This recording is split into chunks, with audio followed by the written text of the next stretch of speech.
Mari kita bersatu di dalam doa. Kembali kami mengucap syukur Tuhan atas kasih dan juga berkat-Mu hingga pada saat ini kami dapat menjalani kehidupan kami serta akan memulai aktivitas kami ya Tuhan. Tuhan, kami juga akan mendengarkan sebagian dari firman-Mu. Berkatlah kami ya Tuhan agar kami dapat mendengar, memahami dan juga melaksanakan apa yang Kau sampaikan kepada kami dalam kehidupan kami sehari-hari. Inilah doa dan permohonan kami ya Tuhan, kami serahkan seluruhnya kepadamu. Di dalam nama anak-Mu Tuhan Yesus Kristus kami berdoa dan mengucap syukur kepadamu. Amin. Shalom Mama Inang dan juga saudara-saudari yang terkasih, yang menjadi bahan renungan kita pada hari ini di tanggal 4 Oktober 2024 diambil dari Yosua pasalnya yang ke-21 ayatnya yang ke-45. Yosua pasal 21 ayat 45. Dalam bahasa Indonesia dikatakan demikian. Dari segala yang baik yang dijanjikan Tuhan kepada kaum Israel, tidak ada yang tidak dipenuhi. Semuanya terpenuhi. Dan dalam bahasa Batak dikatakan demikian. Dangadong tardanding nanggosada sian saluhud hatana denggan. Akana pinabuha ni Jehovah tugdok ni Israel tung luhutna doro. Ido yang go sahatna. Amang Inang dan juga saudara-saudari yang terkasih, pada saat ini kita telah memasuki masa pilkada, masa-masa politik. Tentunya calon-calon kepala daerah akan mengkampanyekan dirinya dan juga memberikan janji-janji apa yang akan mereka lakukan ketika mereka berhasil atau terpilih menjadi pemimpin suatu daerah tersebut. Akan ada dua hal yang terjadi ketika mereka terpilih. Yang pertama, mereka akan memenuhi seluruh janjinya, atau mereka akan mengkhianati janji-janji tersebut, seperti melakukan korupsi, mengabaikan aspirasi masyarakat, dan juga lain sebagainya. Sehingga kita belum tahu apakah mereka akan setia terhadap janjinya. Tetapi satu hal yang sudah pasti dan kita ketahui bahwa Tuhan setia terhadap janjinya dan juga memenuhi janjinya. Kita dapat melihat ayat kita pada hari ini, Amang Inang dan juga saudara-saudari, bagaimana ayat ini menceritakan bahwa Tuhan telah memberikan tanah yang dijanjikannya itu kepada bangsa yang terpilih, yaitu bangsa Israel. Bahkan tidak hanya memberikan tempat atau tanah tersebut, Tuhan juga memberikan hal yang lain. Dalam ayat 44 dikatakan bahwa Tuhan juga mengaruniakan keamanan kepada mereka.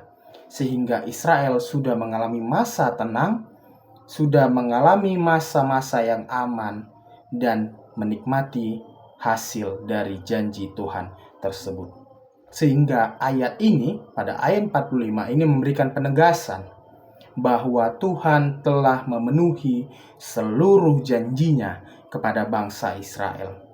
Kalau kita lihat ke belakang, Amang Inang dan juga saudara-saudara, bagaimana perjalanan bangsa Israel ini. Yang pertama, ketika mereka melakukan atau dilakukan pembebasan kepada bangsa mereka dari bangsa Mesir, kemudian mereka melakukan perjalanan dan juga sampai pada akhirnya mereka dapat menempati tanah yang dijanjikan ini. Artinya semua rencana Tuhan tidak ada yang gagal. Semuanya berjalan dan sampai pada tujuannya. Artinya Tuhan tidak berkhianat akan janjinya. Tuhan tidak berbohong akan perkataannya. Tetapi Tuhan memenuhi seluruh janji-janjinya.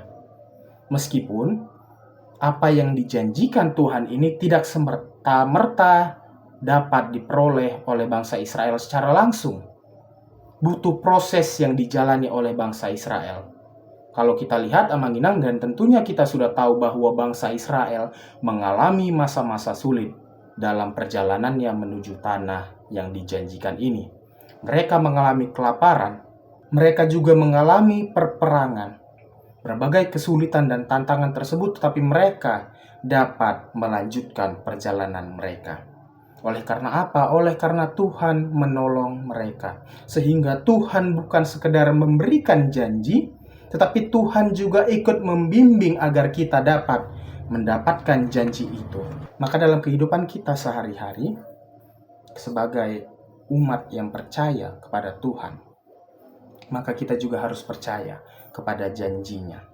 Tuhan pastinya akan memenuhi seluruh janjinya, tetapi pemenuhan janji itu dilakukan secara bertahap.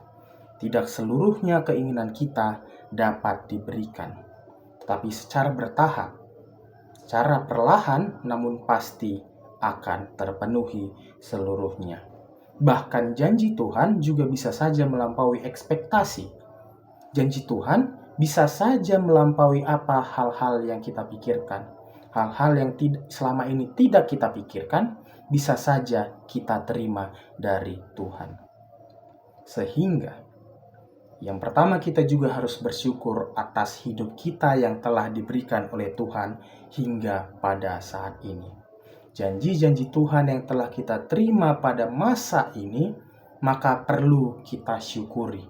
Dan tentunya kita juga tetap harus setia untuk menunggu janji-janji berikutnya dengan usaha dan juga perjuangan yang keras.